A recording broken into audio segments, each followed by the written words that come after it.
Hello mga kapatid, sana mabuti po kayo. May papanoorin po tayong isang nakakatawang assumption ng isang pastoy na ang mga kaluluwa ng mga taong nasa kabilang buhay ay wala daw isip.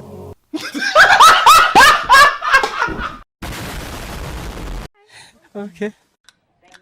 I can't find it. It doesn't seem to be on any of these stations. Keep looking. Oh, you're going too slow. Let me take the wheel.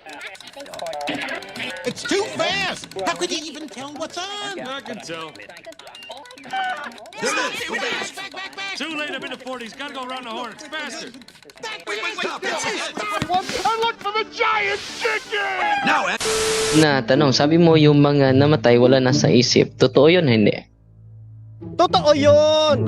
Nasa Biblia po yun eh. Pag namatay ang isang tao, nawawala na ang kanyang isip eh.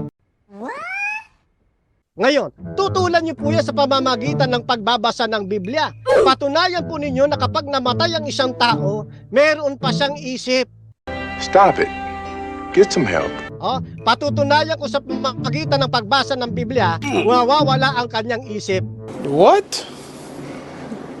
Bro, what are you talking about, man? Oh, at hindi ito pumapasok, lalong hindi ito pumapasok sa intercession of the Next saints. question.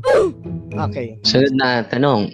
Sa Matthew chapter 17 verse 3, nakikipag-uusap si Kristo sa mga walang isip, yes or no? Si Moses, patay na po ito sila. Sangayon ka ba nakikipag-usap si Kristo sa mga walang isip, yes or no? Nakikipag-usap si Kristo sa mga walang isip. Sa Matthew chapter... Namatay na si Moses eh. Sandali lang po. Namatay na si Moses. Kapatid na Gitgano. Okay, ano yan, may concern ba? Post time? Opo, kaklarin ko lang po ano pong talata niyo bago Dahil sagutin. nakikipag-usap si Kristo kay Moses na patay na. So nakikiusap siya sa mga ni Moses na walang isip? Yan ba? Ano pong talata, implication? Mr. Moderator? Matthew, pakita sa screen bro. Matthew, Matthew 17:3. 17:3. Okay. Okay. So nakikipag-usap si Kristo sa walang isip? Yes or no?